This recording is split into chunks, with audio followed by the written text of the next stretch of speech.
In a distant part of West Virginia, where the air stays heavy and the ground remembers old footsteps, there stands a town that few know by name. It is called Odd. The name alone carries weight, a feeling that something unspoken lives there. Inside this hidden land, surrounded by tall hills and covered in mist, a family has lived for generations. That family, the Whittakers, has become a symbol of something both mysterious and troubling. Their story is not one of joy or peace. It is a path filled with silence, shadows, and choices that shaped every person who came after. The home they live in sits beside a broken path made of dust and stone. The house leans with broken wood and faded windows. Inside those thin walls, a family remains, connected by bloodlines tighter than most can imagine. In this space, 3 names stand out: Lorraine, Ray, and Timmy. Each carries a piece of the past, and each reveals what happens when families remain closed off from the world for too long. Years ago, 2 brothers, Henry and John, began this line. These men were identical, not only in face but in life. They worked the land, hunted animals, and struggled against cold winters. Their children grew up without much, and the land around them offered little more. In that world, decisions were made based on what was near. Over time, these brothers' children began to marry their own kin. Cousins joined together, not for romance, but for survival. The cycle continued, and with each new child, the bloodlines wrapped tighter. Lorraine, Ray, and Timmy were born from this chain. Their parents were not strangers. They were related. Not distant, not removed, but linked by shared family history that ran deep and unbroken. This closeness changed more than just names. On paper, it shaped bodies, thoughts, and the way they spoke. To understand the Whittakers, one must first understand where they live. Appalachia is a place of beauty and struggle. Trees rise high, wind flows strong, but money rarely stays. In Odd, neighbors live far apart. Roads end without warning. Help takes time to arrive. Education is thin. Doctors do not visit often. In such conditions, marrying someone outside the valley becomes a dream, not a choice. People marry who they know. Sometimes that means family. For the Whittakers, it meant repetition. Each new generation followed the last, marrying within, continuing. The same steps. Over time, their family tree bent backward on itself. Outsiders began to whisper. Stories spread about the Odd family from Odd, but pictures do not tell everything. Old photos show faces without smiles.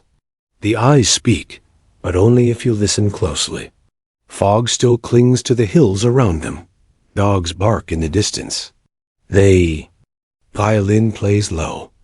Inside the house, Ray rarely speaks. His words come as growls and noises that carry feeling but little form. Lorraine, who has never stepped far from her home, stays close to what she knows. Timmy barks like an animal when strangers come near. These behaviors are not for show. They are not jokes. They are signs of deep pain passed down through years of silence and connection too close for comfort. Inside that small house, floors creak under weight. The air holds a smell of old clothes and forgotten meals. Cans sit empty. The furniture leans. Dogs walk between rooms, almost part of the family themselves. Life here is not just poor. It is trapped. Ray, Lorraine, and Timmy live with conditions most cannot understand. Their bodies are fragile.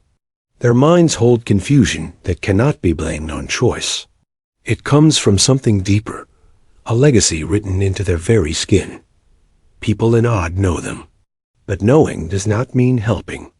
When filmmaker Mark Leda came with cameras, people in the town pushed back. Some lifted guns. They warned him not to go too far, not to ask too many questions. The Whittakers are not only people in Odd, They are symbols. Their story is tied to the place itself. It is guarded, hidden, protected. Whether that protection comes from care or shame, no one says.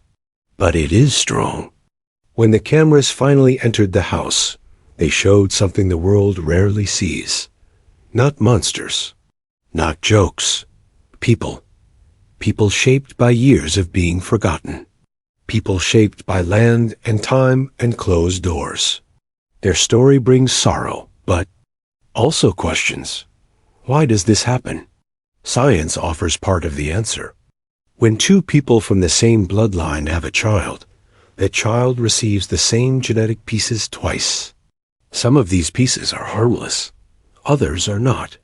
Without new genes from outside, the body begins to fold in on itself. Diseases appear. Minds grow slowly. Organs weaken. Speech changes. That is what happened to the Whittakers. Not once, but many times over. Their bodies tell the story of repeated connections. Their minds show the result. Science does not judge. It only explains. But people do judge. They wonder, should this story have been filmed? Was showing it to the world an act of care or cruelty? Mark Lada's video reached millions. Some cried. Some called it wrong. Some called it brave. Others said it was only made for views. Did the Whittakers understand what a camera could do? Could they choose to say no? Were their faces used without full knowledge? These questions do not end. They swirl like the mist outside their home. The family cannot answer. They do not know who watches or why, but we know. And we must think. In parts of the country, stories like this still happen. Places far from schools, far from hospitals, far from change. Families marry within, not to harm, but because they see no other path. Poverty creates patterns. Isolation becomes normal.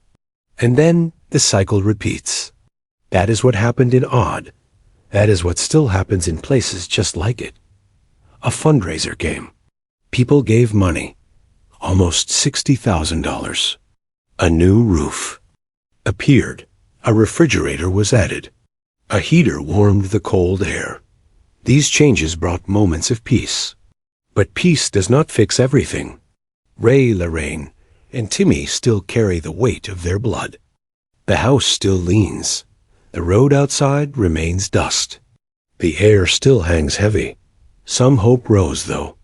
A man named Brandon, a Whittaker too, showed signs of difference. He looked outside. He had a child. His son, Braxton, is small but full of energy. His eyes are wide. His steps are quick. He laughs.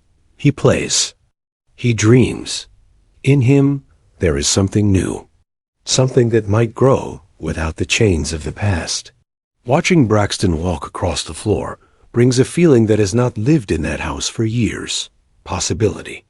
Yet even that hope met darkness. A lie was told. The family said Larry had died.